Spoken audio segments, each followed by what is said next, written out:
Kali ini kita akan membacakan sebuah buku yang berjudul Unlimited Power atau Kekuatan Tanpa Batas yang ditulis oleh Anthony Robbins. Di dalam buku ini terdapat 3 bagian. Bagian pertama berjudul Contoh Keberhasilan Manusia, terdiri dari 10 bab. Bagian kedua berjudul Rumus Kesuksesan Besar yang terdiri dari 8 bab. Dan bagian ketiga berjudul Kepemimpinan Tantangan Keberhasilan yang terdiri dari 4 bab. Kita akan mulai dengan bab pertama yang berjudul Komoditas Para Raja. Tujuan akhir dari hidup bukanlah pengetahuan, tetapi tindakan. Saya mendengar kisah tentang pria ini selama berbulan-bulan. Mereka mengatakan dia seorang pria muda, kaya, sehat, bahagia, dan berhasil. Saya harus membuktikannya sendiri. Saya memperhatikannya dengan seksama saat pria itu meninggalkan studio televisi. Dan saya mengikutinya selama berminggu-minggu kemudian untuk mengamati saat dia menasihati semua orang, mulai dari presiden dari sebuah negara hingga seorang penderita fobia. Saya melihat pria itu berdebat dengan para ahli diet, lalu melatih para eksekutif, dan bekerja dengan para atlet serta anak-anak berkebutuhan khusus. Pria itu terlihat sangat bahagia dan sangat mencintai istrinya saat mereka pergi bersama-sama keliling negara dan dunia. Dan ketika pekerjaan mereka telah selesai, tiba saatnya untuk kembali ke San Diego untuk menghabiskan waktu beberapa hari di rumah bersama keluarga mereka di kastil mereka yang menghadap Lautan Pasifik. Bagaimana pria berusia 25 tahun ini yang hanya lulusan sekolah menengah atas bisa mencapai keberhasilan sebanyak itu dalam jangka waktu yang sangat singkat? Lagi pula, 3 tahun yang lalu pria ini tinggal di sebuah apartemen khusus bujangan seluas 120 meter persegi dan mencuci piring kotornya di bak mandi. Bagaimana dia bisa berubah dari seorang pria yang sangat tidak bahagia, kelebihan berat badan hingga 15 kilogram, dengan hubungan cinta yang putus sambung dan masa depan yang terbatas, menjadi orang yang fokus, sehat, dihormati, memiliki hubungan yang baik, dan peluang untuk mencapai keberhasilan tak terbatas. Semuanya terlihat sangat luar biasa, tetapi suatu hal yang membuat saya sangat kagum adalah saat menyadari kalau pria itu adalah saya sendiri. Kisah pria ini adalah kisah saya. Saya sama sekali tidak bermaksud mengatakan bahwa hidup saya merupakan contoh keberhasilan. Tentu saja kita semua memiliki impian dan pendapat yang berbeda mengenai apa yang ingin kita ciptakan untuk hidup kita. Selain itu, saya sangat memahami bahwa siapa yang Anda kenal, kemana Anda pergi, dan apa yang Anda miliki bukanlah ukuran sejati dari keberhasilan pribadi. Bagi saya, keberhasilan merupakan proses berkesinambungan dari berjuang untuk menjadi lebih baik. Ini adalah peluang untuk terus berkembang secara emosi dalam masyarakat, spiritual, fisik, intelektual, dan keuangan sembari memberikan kontribusi positif kepada orang lain.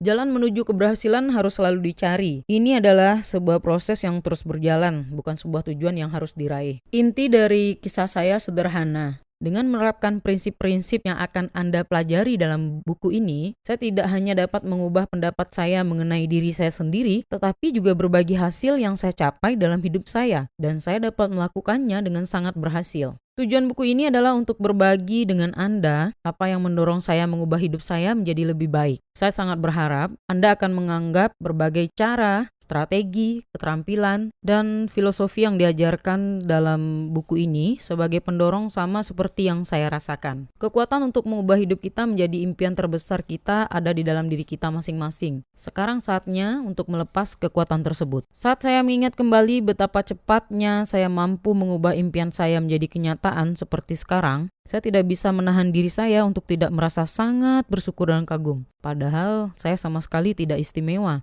Kenyataannya, kita hidup di zaman di mana banyak sekali orang yang mampu mencapai hal-hal yang menakjubkan dalam waktu hampir sekejap.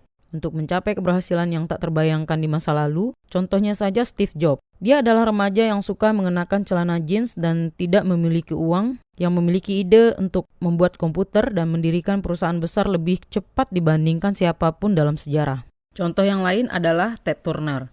Dia memilih media yang hampir tidak ada, yaitu televisi kabel, dan mendirikan sebuah kerajaan bisnis. Lihatlah orang-orang di industri hiburan, seperti Steven Spielberg atau Bruce Springsteen, atau pengusaha seperti Lee Iacocca atau Ross Perot. Apa kesamaan mereka selain keberhasilan mereka yang mengagumkan dan luar biasa? Tentu saja jawabannya adalah kekuatan. Kekuatan adalah sebuah kata yang sangat emosional. Tanggapan orang terhadap kata tersebut sangat berbeda-beda. Bagi sebagian orang, kekuatan memiliki konotasi negatif. Sebagian orang mengejar kekuatan. Sebagian yang lain merasa ternodai oleh kekuatan tersebut. Seolah-olah kekuatan itu adalah sesuatu yang dapat disuap atau dicurigai. Seberapa besar kekuatan yang Anda inginkan? Seberapa besar kekuatan yang menurut Anda harus Anda dapatkan atau kembangkan? Apa sebenarnya arti kekuatan bagi Anda?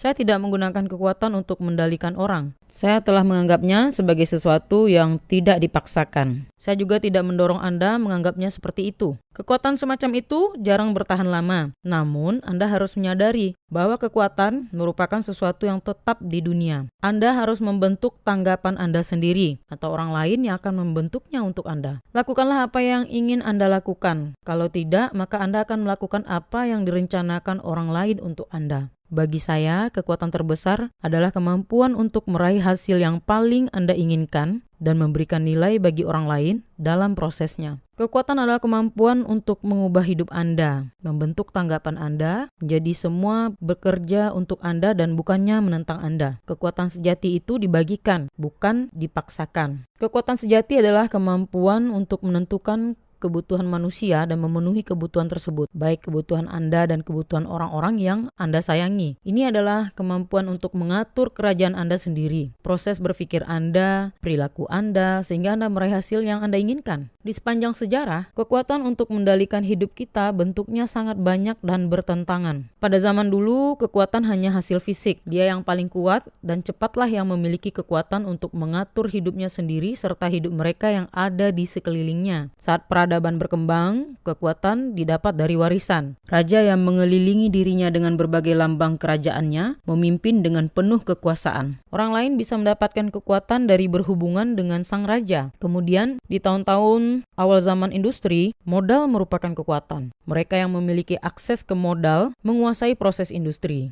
Semua itu masih berperan. Lebih baik memiliki modal daripada tidak. Lebih baik memiliki kekuatan fisik daripada tidak. Namun kini salah satu sumber terbesar dari kekuatan berasal dari pengetahuan khusus. Saat ini sebagian besar dari kita telah mendengar bahwa kita hidup di zaman informasi. Kita tidak lagi hidup dalam budaya industri, melainkan budaya komunikasi. Kita hidup di sebuah zaman ketika berbagai ide, gerakan, dan konsep baru mengubah dunia hampir setiap hari. Baik ide besar seperti fisika kuantum atau ide kecil seperti hamburger paling laris. Jika ada sesuatu yang menjadi ciri khas dari dunia modern, maka itu adalah arus informasi dan juga perubahan yang sangat besar dan hampir tidak terbayangkan. Dari buku, film, radio, dan komputer, informasi baru ini sampai ke kita, bak hujan informasi yang bisa dilihat, dirasakan, dan didengar. Dalam masyarakat ini, mereka yang memiliki informasi dan cara untuk menyampaikannya memiliki apa yang dulu dimiliki raja, yaitu kekuatan yang tak terbatas. Seperti yang pernah ditulis oleh John Kenneth Galbraith, uang yang menggerakkan masyarakat industri. Namun dalam masyarakat informasi, penggerak dan kekuatan adalah pengetahuan. Sekarang kita bisa melihat sebuah struktur golongan masyarakat baru yang dibedakan oleh mereka yang memiliki informasi dan mereka yang harus mundur karena kebodohannya. Golongan masyarakat baru ini mendapat kekuatan bukan dari uang, bukan dari tanah, tetapi dari pengetahuan. Hal mengasihkan yang harus dicatat adalah bahwa kunci untuk memiliki kekuatan pada saat ini tersedia untuk kita semua. Seandainya Anda bukan raja di abad pertengahan, maka Anda mungkin sangat kesulitan menjadi raja. Jika Anda tidak memiliki modal di awal revolusi industri, maka peluang Anda untuk mengumpulkan modal sangat kecil. Namun saat ini, remaja manapun yang mengenakan celana jeans bisa mendirikan sebuah perusahaan yang dapat mengubah dunia. Di dunia modern, informasi merupakan komoditas para raja. Mereka yang memiliki pengetahuan khusus tertentu dapat mengubah diri mereka dalam banyak cara di seluruh dunia. Timbul satu pertanyaan penting dalam benak kita. Tentu saja di Amerika Serikat, berbagai jenis pengetahuan khusus yang dibutuhkan untuk mengubah kualitas hidup tersedia untuk semua orang. Itu semua bisa didapatkan dari setiap toko buku, toko video, dan perpustakaan. Anda bisa mendapatkannya dari berbagai pidato, seminar, dan kursus. Dan kita semua ingin berhasil. Daftar buku terlaris yang penuh berisi resep untuk kualitas diri, diantaranya The One Minute Manager, Search of Excellence, Megatrend, What They Don't Teach You at Harvard Business School, Bridge Across Forever, dan daftarnya masih panjang lagi. Informasi bisa didapat di luar sana, lalu mengapa sebagian orang meraih hasil yang luar biasa, sedangkan sebagian lainnya hanya menumpang lewat? Mengapa kita semua tidak berkuasa, bahagia, kaya, sehat, dan berhasil? Kenyataannya adalah, meskipun ini adalah zaman informasi, tetapi informasi saja tidaklah cukup. Jika semua yang kita butuhkan adalah ide dan berpikir positif, maka kita semua akan memiliki kuda poni saat kita kecil dan kita semua akan menjalani hidup impian kita sekarang. Tindakanlah yang mempersatukan setiap keberhasilan besar. Tindakanlah yang melahirkan hasil. Pengetahuan baru bisa menjadi kekuatan besar jika dimiliki oleh seorang yang tahu caranya bertindak dengan efektif. Sebenarnya arti harfiah dari kata kekuatan adalah kemampuan untuk bertindak. Apa yang kita lakukan dalam hidup ditentukan oleh bagaimana kita berkomunikasi dengan diri kita sendiri. Di dunia modern, kualitas hidup adalah kualitas komunikasi. Apa yang kita pikirkan dan katakan kepada diri kita sendiri, bagaimana kita bergerak dan menggunakan otot-otot tubuh kita dan raut wajah kita akan menentukan seberapa besar pengetahuan yang kita ketahui akan kita gunakan.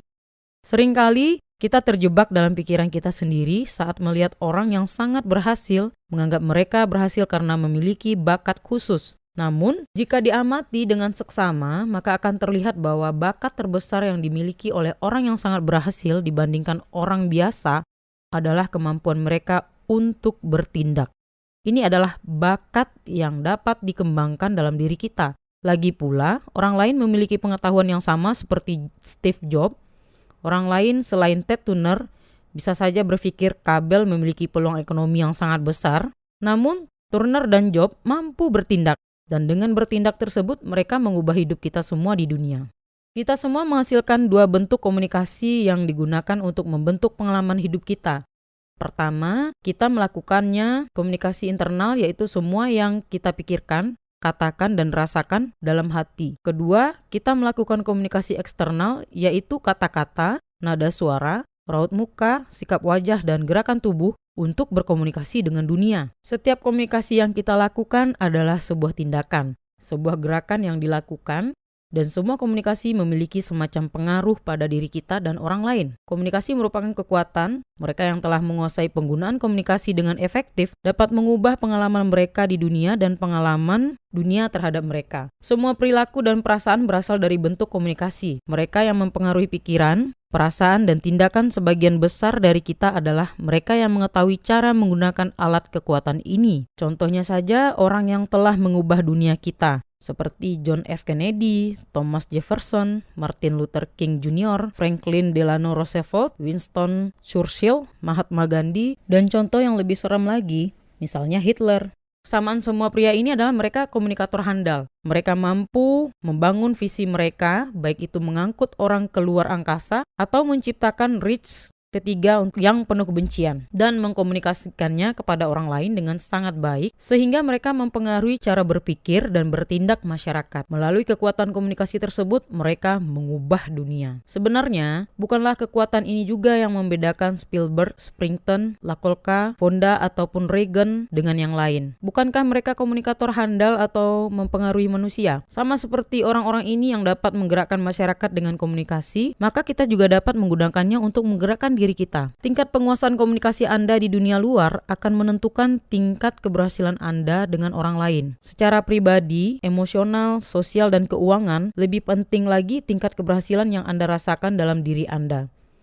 Kebahagiaan, kesenangan, kegembiraan, cinta, atau apapun yang Anda inginkan merupakan hasil langsung dari bagaimana Anda berbicara kepada diri sendiri. Apa yang Anda rasakan bukanlah hasil dari apa yang sedang terjadi dalam hidup, tetapi interpretasi Anda dari apa yang sedang terjadi. Kehidupan orang-orang berhasil telah menunjukkan kepada kita berulang kali bahwa kualitas hidup kita bukan ditentukan oleh apa yang terjadi pada diri kita, tetapi oleh apa yang kita lakukan terhadap apa yang terjadi. Andalah yang memutuskan perasaan dan tindakan Anda. berdasarkan pada cara yang Anda pilih untuk menilai hidup. Semua tidak bermakna kecuali makna yang kita berikan. Sebagian besar dari kita telah melakukan proses interpretasi ini secara otomatis, tetapi kita bisa mendapatkan kembali kekuatan tersebut dengan segera mengubah pengalaman kita di dunia. Nah, buku ini membahas tentang melakukan berbagai tindakan besar, terpusat, dan selaras yang mengarah pada hasil yang sangat besar. Sebenarnya, seandainya saya harus menjelaskan isi buku ini dalam 2 kata kepada Anda, maka saya menyebutnya dengan menciptakan hasil.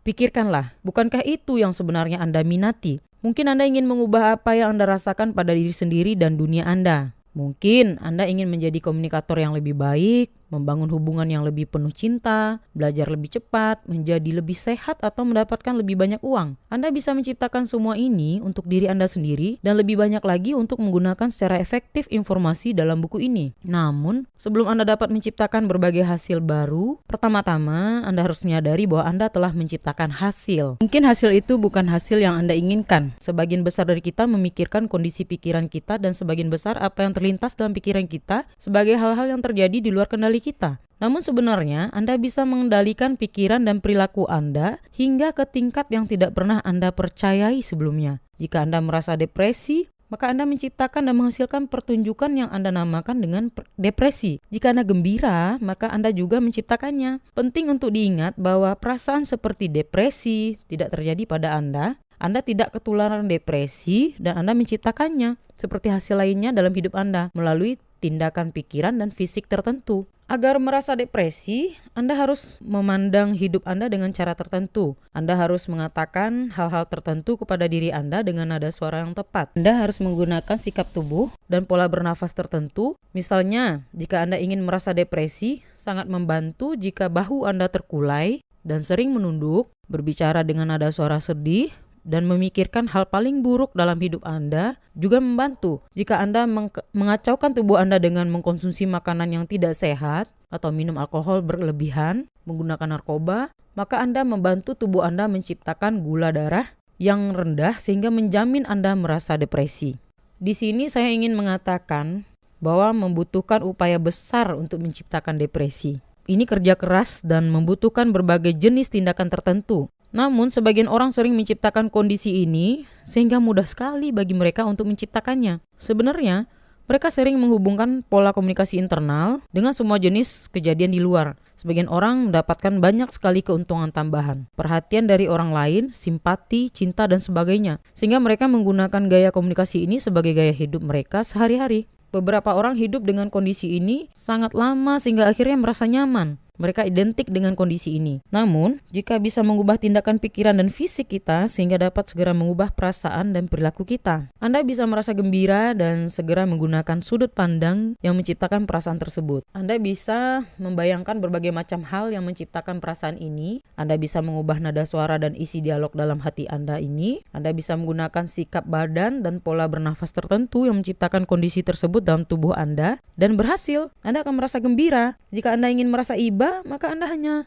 harus mengubah tindakan fisik dan pikiran Anda untuk menyesuaikannya dengan kondisi yang dibutuhkan oleh perasaan iba. Hal yang sama berlaku untuk cinta atau perasaan yang lain. Anda mungkin menganggap proses penciptaan perasaan tertentu dengan mengatur komunikasi internal Anda sama dengan pekerjaan seorang sutradara. Untuk menciptakan hasil yang diinginkannya, sutradara sebuah film memanipulasi apa yang Anda lihat dan dengar. Jika dia ingin Anda merasa ketakutan, dia akan menambahkan suara dan membubuhkan beberapa efek khusus di layar pada saat yang tepat. Jika dia ingin Anda merasa terinspirasi, maka dia akan menata musik, cahaya, semua yang ada dalam film agar menghasilkan efek tersebut. Semua sutradara bisa menciptakan sebuah tragedi atau komedi dari kejadian yang sama, tergantung pada apa yang dia putuskan untuk difilmkan. Anda bisa melakukan hal yang sama dengan film yang ada dalam pikiran Anda. Anda bisa mengatur kegiatan pikiran Anda, mengubah fondasi dari semua tindakan fisik dengan keterampilan dan kekuatan yang sama. Anda bisa menyalakan lampu dan suara pesan positif dalam otak dan bisa mengurangi gambar dan suara pesan negatif. Anda bisa mengatur otak Anda seterampil Spielberg atau Scorsese untuk mengatur lokasi filmnya. Sebagian yang selanjutnya dijelaskan akan terlihat sulit untuk dipercaya. Anda mungkin tidak percaya kalau ada satu cara untuk menilai seseorang dan mengetahui pikirannya atau menggunakan kemampuan terbesar segera kapanpun yang Anda inginkan. Namun, jika 100 tahun yang lalu Anda mengatakan kalau manusia akan pergi ke bulan, maka pasti dianggap sakit jiwa, gila. Menurut Anda dari mana kata itu berasal? Jika Anda mengatakan pergi dari New York ke Los Angeles bisa dilakukan dalam waktu 5 jam, maka Anda akan terlihat seperti seorang pemimpi gila. Namun hanya membutuhkan penguasaan teknologi tertentu dan hukum-hukum aerodinamika untuk mewujudkan semua ini. Sebenarnya, saat ini, sebuah perusahaan pesawat luar angkasa sedang mengerjakan sebuah kendaraan yang menurut mereka 10 tahun mendatang akan mengantarkan orang dari New York ke California dalam waktu 12 menit. Sama juga dalam buku ini, Anda akan mempelajari hukum-hukum optimum performance teknologi yang akan membuka jalan ke berbagai kemampuan yang tidak pernah Anda bayangkan. Untuk setiap upaya disiplin, pasti ada banyak ganjarannya. Mereka yang telah mencapai keberhasilan meniti tangga konsisten menuju keberhasilan. Saya menyebutnya rumus keberhasilan besar atau unlimited success formula. Langkah pertama dari rumus ini adalah mengetahui hasil, yaitu menentukan dengan tepat apa yang Anda inginkan. Langkah kedua adalah bertindak.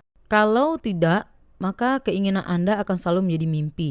Anda harus mengambil berbagai tindakan yang Anda percaya akan menciptakan peluang terbesar untuk menciptakan hasil yang diinginkan. Tindakan yang kita lakukan tidak selalu menciptakan hasil yang kita inginkan. Sehingga langkah ketiga adalah mengembangkan sensor tajam untuk mengenali berbagai macam tanggapan dan hasil yang didapat dari tindakan Anda dan melihatnya secepat mungkin apakah tindakan tersebut membawa Anda semakin dekat atau jauh dari tujuan.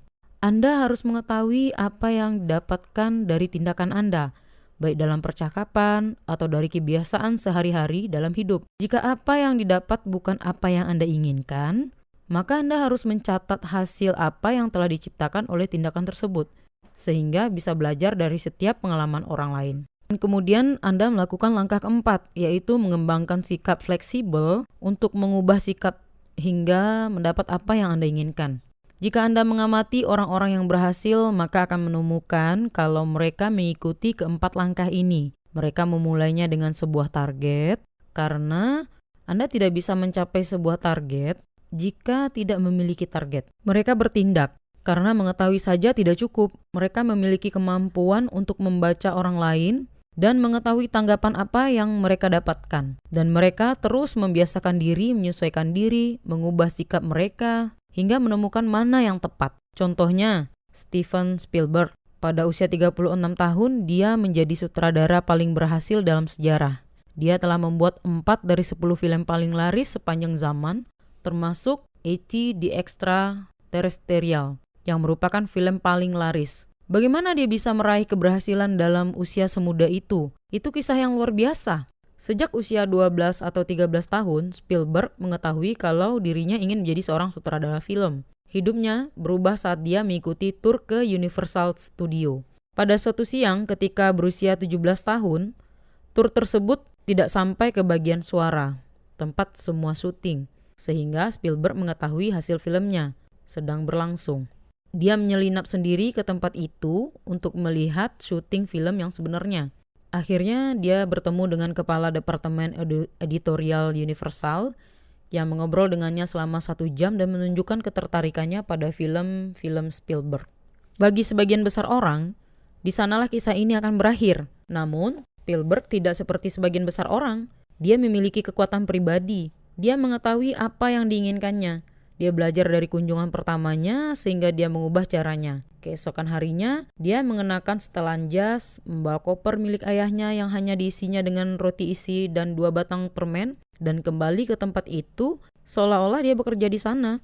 Dia berjalan dengan penuh tekad melewati penjaga gerbang pada hari itu. Dia menemukan sebuah trailer tak terpakai dan dengan menggunakan beberapa huruf plastik memasang papan bertuliskan Steven Spielberg, sutradara, di pintunya. Kemudian dia melanjutkan menghabiskan musim panasnya dengan menemui para sutradara, penulis, dan penyunting. Dengan terus berada di dunia yang diidamkannya, belajar dari setiap percakapan, mengamati dan mengembangkan lebih banyak sensor yang tajam tentang apa yang dibutuhkan dalam pembuatan film. Akhirnya, Pada usia 20 tahun, setelah menjadi penghuni tetap tempat itu, Steven menunjukkan kepada Universal sebuah film sederhana yang dibuatnya dan ditawari kontrak 7 tahun untuk menyutradarai sebuah serial TV. Dia telah mewujudkan mimpinya. Apakah Spielberg menggunakan rumus keberhasilan besar? Tentu saja. Dia memiliki pengetahuan khusus untuk mengetahui apa yang diinginkannya. Dia bertindak. Dia memiliki sensor tajam untuk mengetahui hasil apa yang didapatkannya, yaitu apakah tindakannya mendekatkan atau menjauhkannya dari tujuan. Dia memiliki sikap fleksibel untuk mengubah sikapnya untuk mendapatkan apa yang diinginkan. Sebenarnya, setiap orang berhasil yang saya kenal menunjukkan hal yang sama. Mereka yang berhasil bersedia untuk berubah dan fleksibel hingga bisa menciptakan kehidupan yang mereka inginkan. Contohnya dekan Barbara Black dari Columbia University School of Law yang bermimpi suatu hari nanti menjadi dekan. Sebagai seorang wanita muda, dia masuk ke dunia yang didominasi kaum pria dan berhasil mendapatkan gelar di bidang hukum dari Columbia. Kemudian dia memutuskan menunda tujuan karirnya saat dia menciptakan tujuan lain, membangun sebuah keluarga. 9 tahun kemudian, dia memutuskan telah siap mengejar kembali tujuan karir pertama, sehingga dia mendaftar ke program pascasarjana di Yale dan mengembangkan kemampuan mengejar, meneliti, dan menulis yang membawanya ke pekerjaan yang selalu diinginkannya. Dia telah memperbesar keyakinannya. Dia telah mengubah caranya dan telah menggabungkan kedua tujuan tersebut, dan sekarang menjadi dekan salah satu sekolah hukum paling bergengsi di Amerika. Dia mematahkan aturan yang ada dan membuktikan bahwa keberhasilan bisa diraih di semua tingkat secara bersamaan. Apakah dia menggunakan rumus keberhasilan besar? Tentu saja. Setelah mengetahui apa yang diinginkan, dia mencoba sesuatu dan jika tidak berhasil, maka dia terus berubah, hingga sekarang dia mengetahui cara untuk menyeimbangkan hidupnya.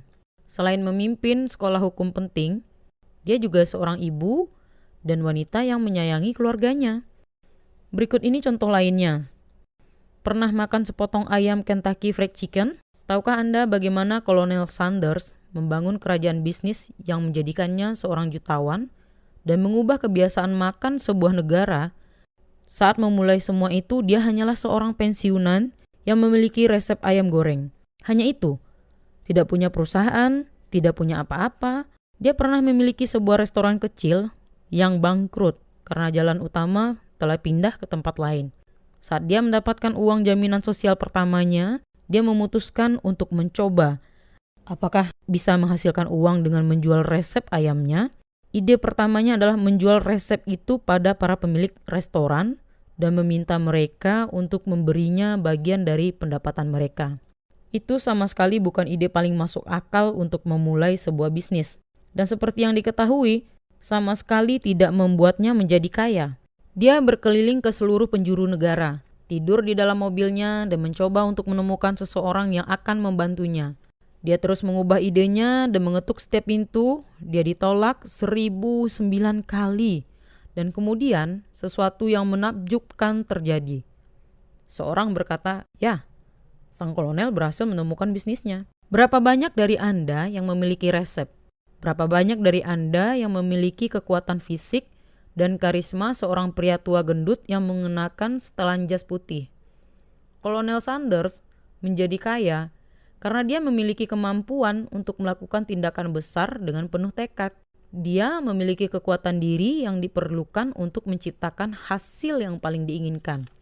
Dia memiliki kemampuan untuk mendengar kata tidak ribuan kali dan tetap berkata kepada dirinya sendiri dengan cara yang mendorongnya untuk mengetuk pintu selanjutnya karena sangat yakin di sanalah seorang akan berkata iya.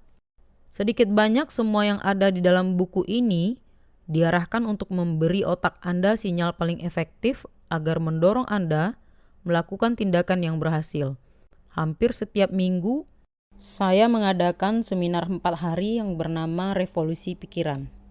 Dalam seminar ini, kami mengajarkan kepada orang-orang semuanya mulai dari bagaimana menjalankan otak mereka dengan sangat efektif, hingga bagaimana caranya makan, bernafas, dan berolahraga dengan cara memaksimalkan energi diri sendiri.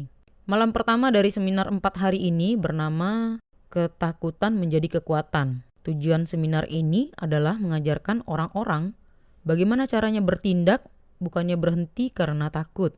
Di akhir seminar, orang-orang diberi kesempatan untuk berjalan di atas api, melintasi batu bara yang terbakar sepanjang 3 hingga 4 meter, dan dalam kelompok lanjutan saya meminta orang-orang berjalan melintasi batu bara panas sepanjang 12 meter. Berjalan di atas batu bara api tersebut membuat media kagum, sehingga saya takut pesannya tidak akan sampai. Intinya, bukan berjalan di atas api. Menurut saya wajar saja jika menganggap tidak ada keuntungan ekonomi atau sosial besar yang didapat dari berjalan dengan gembira melintasi hamparan batu bara panas. Sebaliknya, berjalan di atas api merupakan sebuah pengalaman dalam kekuatan pribadi dan metafora untuk berbagai kemungkinan. Sebuah kesempatan bagi orang-orang untuk menciptakan hasil yang sebelumnya mereka anggap mustahil. Orang-orang telah melakukan versi lain dari berjalan di atas api selama ribuan tahun. Di beberapa bagian dunia, cara ini merupakan ujian kepercayaan pada agama. Saat saya melakukan sesi berjalan di atas api, itu bukan bagian dari kegiatan keagamaan dalam pengertian umum, namun ini merupakan sebuah pengalaman yang berkaitan dengan keyakinan. Kegiatan itu mengajarkan kepada orang-orang secara mendalam bahwa mereka bisa berubah, bisa tumbuh, bisa mengembangkan diri, bisa melakukan hal-hal yang mereka pikir tidak bisa. Bahkan mereka sendirilah yang menciptakan semua ketakutan dan batasan terbesar. Satu-satunya perbedaan antara apakah Anda bisa berjalan di atas api atau tidak adalah kemampuan Anda untuk berbicara dengan diri sendiri dengan cara yang mendorong Anda untuk bertindak. Meskipun semua ketakutan di masa lalu menyusun apa yang akan terjadi pada Anda, hikmahnya adalah bahwa semua orang sebenarnya bisa melakukan apapun selama mereka mengerahkan kemampuannya untuk percaya bahwa mereka bisa dan melakukan tindakan yang efektif. Semua ini mengarah ke sebuah fakta sederhana yang tak terelakkan. Keberhasilan bukan sebuah kebetulan. Perbedaan antara mereka yang menciptakan hasil positif dan mereka yang tidak bukan seperti melempar dadu secara acak.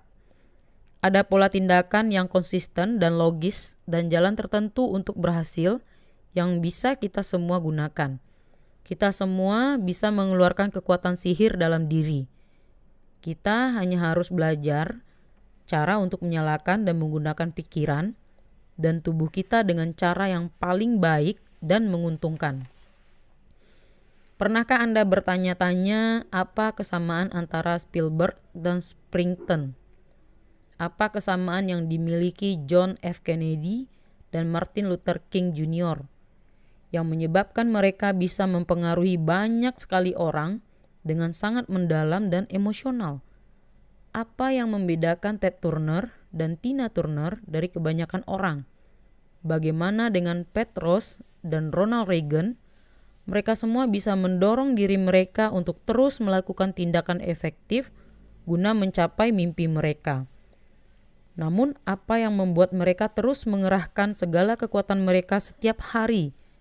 Tentu saja ada banyak sekali faktor. Namun, saya yakin ada 7 sifat mendasar yang mereka semua tanamkan dalam diri mereka. 7 sifat yang memberi mereka dorongan untuk melakukan apapun yang diperlukan agar berhasil. Berikut ini adalah 7 sifat pemicu dasar yang juga dapat menjamin keberhasilan Anda. Sifat nomor 1, gairah. Semua orang ini telah menemukan sebuah alasan dan tujuan yang besar, kuat, serta hampir membuat terobsesi yang mendorong mereka untuk melakukan sesuatu, berkembang, dan menjadi lebih baik. Ini memberi mereka bahan bakar yang menggerakkan kereta keberhasilan mereka. Gairah inilah yang menyebabkan Pat Ross terus jatuh menukik dengan kepala lebih dulu di base kedua, seolah-olah dia adalah pemain baru yang kali pertama memainkan pertandingan liga utama. Gairah inilah yang membedakan berbagai tindakan Lee Iacocca dengan kebanyakan orang. Gairah inilah yang mendorong para ilmuwan komputer selama dedikasinya bertahun-tahun untuk menciptakan sebuah terobosan baru yang bisa membawa para pria dan wanita keluar angkasa dan membawa mereka kembali. Gairah inilah yang menyebabkan orang-orang berdagang hingga larut malam dan bangun dini hari. Gairah inilah yang diinginkan orang-orang dalam hubungan mereka. Gairah memberi kekuatan, warna, dan makna pada kehidupan. Tidak ada kejayaan tanpa gairah. Untuk menjadi jaya, baik cita-cita seorang atlet, seniman, ilmuwan, orang tua atau pengusaha, kita akan mengetahui cara untuk melepaskan kekuatan dalam diri ini, membangun kekuatan dari tujuan di bab 11. Sifat nomor 2, keyakinan. Setiap buku agama di muka bumi ini membahas tentang kekuatan dan pengaruh kepercayaan dan keyakinan pada manusia. Orang yang berhasil dalam skala besar memiliki keyakinan yang sangat berbeda dengan mereka yang gagal. Keyakinan kita mengenai siapa diri kita dan bisa menjadi apa diri kita sangat menentukan akan menjadi apa diri kita di kemudian hari. Jika kita percaya pada sihir, maka kita akan menjalani kehidupan sihir.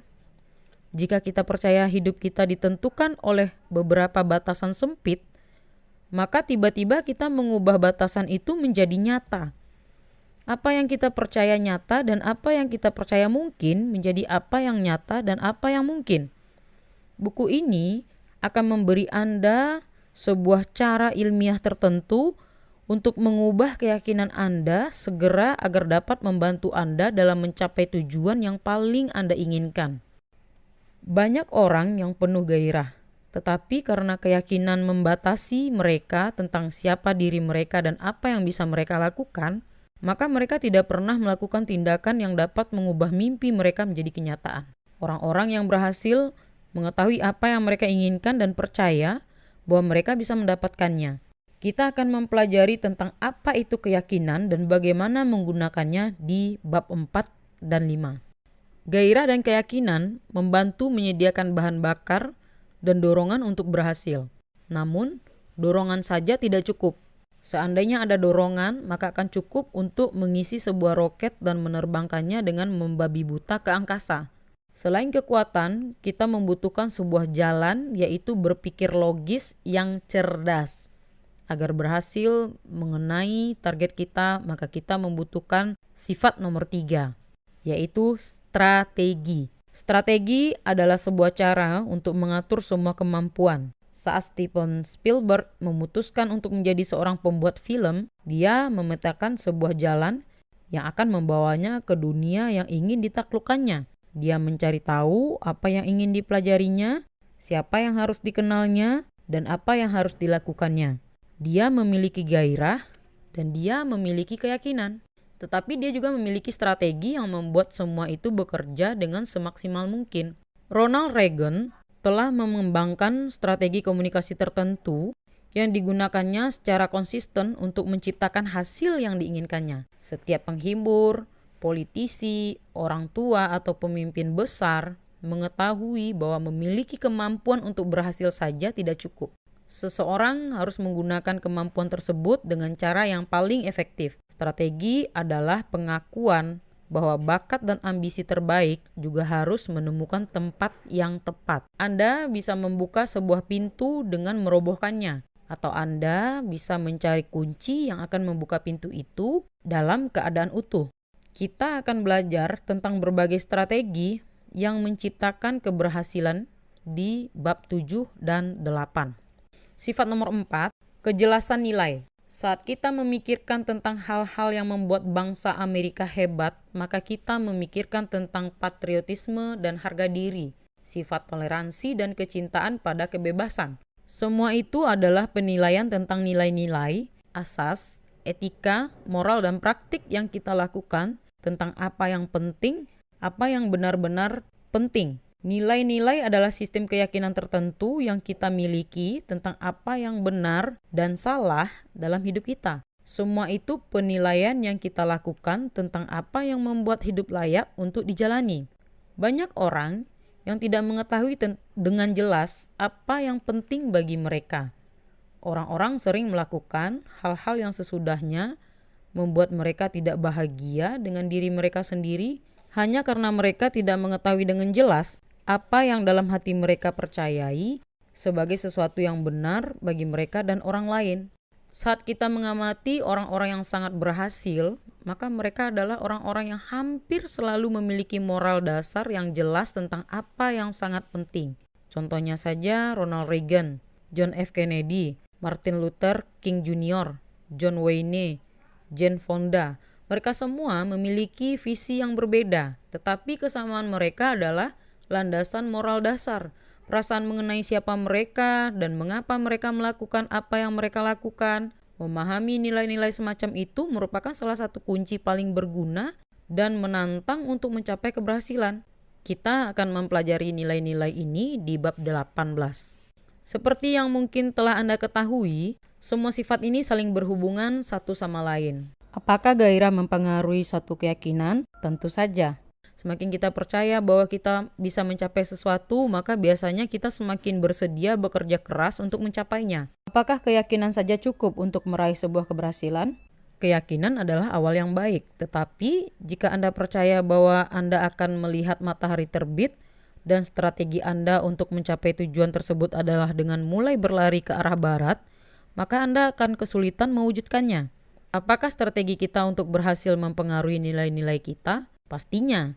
Jika strategi Anda untuk berhasil mewajibkan Anda untuk melakukan hal-hal yang tidak sesuai dengan keyakinan hati Anda tentang apa yang benar atau salah dalam hidup Anda, maka strategi terbaik pun tidak akan berhasil. Ini sering terjadi pada orang-orang yang mulai berhasil, tetapi pada akhirnya menyabotase keberhasilan mereka sendiri. Masalahnya adalah pergolakan batin antara nilai-nilai orang tersebut dan strateginya untuk mencapai keberhasilan. Dengan cara yang sama, keempat hal yang telah kita bicarakan tidak dapat dipisahkan dari sifat nomor 5, yaitu energi. Energi tersebut bisa seperti tekad yang menggelora dan menggembirakan dari Bruce Springsteen atau Tina Turner, bisa seperti kedinamisan seorang pengusaha dari Donald Trump atau Steve Jobs, bisa seperti vitalitas Ronald Reagan atau Katharine Hepburn.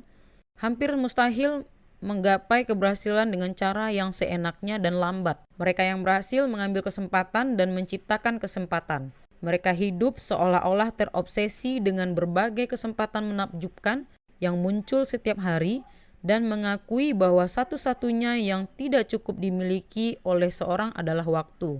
Ada banyak orang di dunia ini yang memiliki gairah yang mereka percayai. Mereka mengetahui strategi yang menjamin keberhasilan tersebut, dan nilai-nilai mereka berjalan selaras. Tetapi mereka hanya tidak memiliki vitalitas fisik untuk bertindak berdasarkan apa yang mereka ketahui. Keberhasilan besar tidak bisa dipisahkan dari energi fisik, intelektual, dan spiritual yang membuat kita dapat mengerahkan sebaik mungkin apa yang kita miliki. Di bab 9 dan 10, kita akan belajar dan menggunakan beberapa cara yang dapat meningkatkan kekuatan fisik dengan segera. Sifat nomor 6, kekuatan ikatan. Hampir semua orang yang berhasil memiliki kemampuan yang hebat untuk terikat dengan orang lain.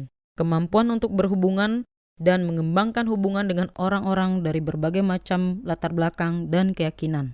Tentu saja, kadang ada orang jenius gila yang menciptakan sesuatu yang mengubah dunia. Namun jika orang jenius itu menghabiskan seluruh waktunya sendirian di dalam kantornya, maka dia akan berhasil di satu tingkat, tetapi gagal di banyak tingkat lainnya. Orang-orang yang sangat berhasil, keluarga Kennedy, King, Reagan, Gandhi, memiliki kemampuan untuk membentuk ikatan yang mempersatukan mereka dengan jutaan orang. Keberhasilan terbesar bukan di tingkat dunia, melainkan di dalam hati terdalam Anda sendiri.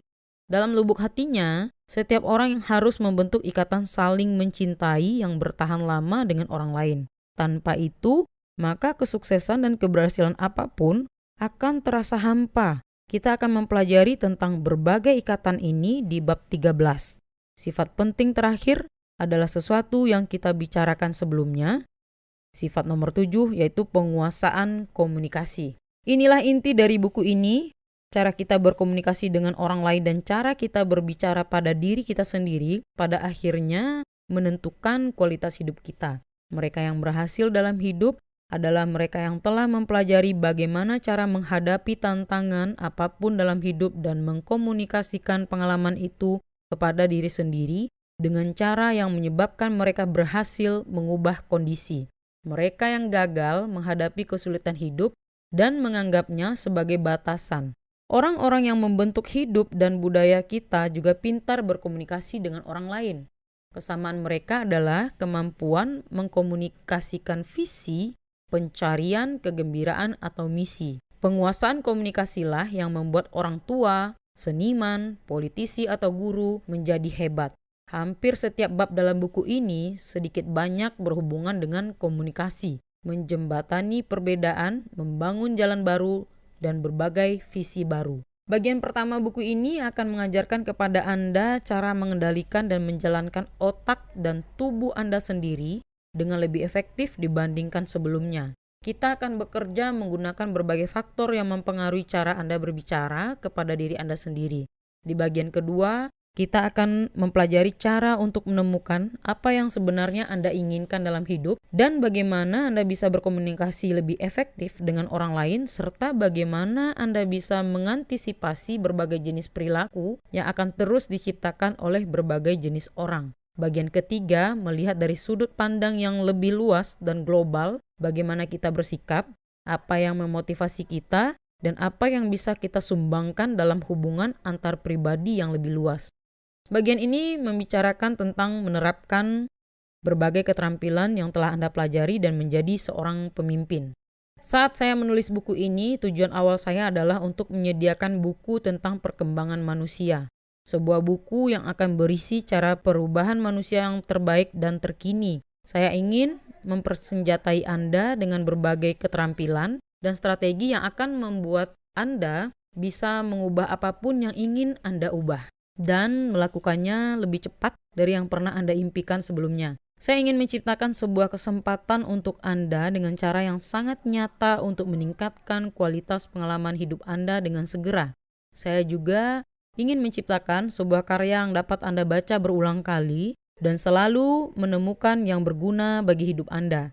Saya mengetahui bahwa sebagian besar topik yang akan saya tulis bisa dijadikan buku tersendiri. Namun saya ingin memberi Anda informasi yang lengkap dan sesuatu yang bisa Anda gunakan di setiap bidang kehidupan. Saya berharap Anda menganggap buku ini seperti itu. Saat naskahnya selesai, pendapat mereka yang membaca lebih dulu sangat positif. Kecuali satu hal, beberapa orang mengatakan, Anda memiliki 2 buku di sini, mengapa Anda tidak membaginya menjadi 2, terbitkan 1 buku sekarang dan pasarkan buku yang satu lagi sebagai kelanjutan 12 bulan kemudian. Tujuan saya adalah memberi Anda pembaca sebanyak mungkin informasi yang berkualitas secepat yang saya bisa. Saya tidak ingin memberikan berbagai keterampilan ini satu persatu, namun saya khawatir banyak orang yang bahkan tidak akan membacanya sampai ke bagian buku yang saya anggap paling penting, hanya karena saya diberi tahu bahwa beberapa penelitian telah menunjukkan bahwa kurang dari 10% orang yang membeli sebuah buku tidak membaca bab pertama. Awalnya saya tidak bisa mempercayai statistik ini, kemudian saya ingat bahwa kurang dari 3% penduduk negara ini tergantung dari sisi keuangan. Kurang dari 10% memiliki tujuan tertulis, hanya 35% para wanita dan bahkan lebih sedikit dari para pria. Amerika yang merasa mereka memiliki bentuk fisik yang bagus dan di banyak negara bagian 1 dari setiap 2 pernikahan berakhir dengan perceraian. Hanya sebagian kecil orang yang benar-benar menjalani kehidupan yang mereka impikan. Mengapa? Karena itu semua membutuhkan usaha dan membutuhkan tindakan yang konsisten. Bunker Hunt, seorang miliarder perminyakan di Texas, pernah bertanya apakah dia memiliki sebuah saran yang bisa diberikannya kepada orang-orang tentang cara untuk berhasil. Dia mengatakan bahwa keberhasilan itu sederhana. Pertama, putuskan apa yang Anda inginkan secara khusus. Dan kedua, putuskan bahwa Anda bersedia melakukan apapun untuk mewujudkannya. Dan kemudian melakukannya. Jika Anda tidak melakukan langkah kedua tersebut, maka tidak akan pernah mendapat apa yang Anda inginkan dalam jangka panjang. Saya menyebut mereka yang mengetahui apa yang mereka inginkan dan bersedia untuk melakukan apapun untuk mendapatkannya sebagai sebagian kecil orang yang bertindak, dibandingkan banyak orang yang hanya berbicara. Saya menantang Anda untuk bermain-main dengan buku ini, membaca semuanya, menceritakan apa yang Anda pelajari, dan menikmatinya. Di bab ini, saya telah menekankan pentingnya melakukan tindakan yang efektif. Namun, ada banyak cara untuk bertindak. Sebagian besar tergantung pada proses coba-coba berulang kali. Sebagian besar orang yang sangat berhasil telah menyesuaikan diri dan menyesuaikan diri kembali berulang kali sebelum mendapatkan apa yang mereka inginkan. Coba-coba aja. Kecuali satu hal, yaitu menggunakan banyak sekali sumber daya yang tak seorang pun dari kita memilikinya cukup banyak, yaitu waktu. Bagaimana seandainya ada cara untuk bertindak yang mempercepat proses pembelajaran? Bagaimana seandainya saya bisa menunjukkan kepada Anda cara untuk mempelajari hal yang sama seperti yang telah dipelajari oleh orang-orang yang berhasil? Bagaimana seandainya Anda bisa belajar dalam hitungan menit, sedangkan orang lain membutuhkan waktu bertahun-tahun untuk menyempurnakannya? Cara untuk melakukannya adalah dengan mencontoh, yaitu sebuah cara untuk menciptakan keberhasilan yang sama seperti keberhasilan orang lain. Apa yang mereka lakukan sehingga membuat mereka berbeda dari yang hanya memimpikan keberhasilan? Mari kita temukan jawabannya di bab 2.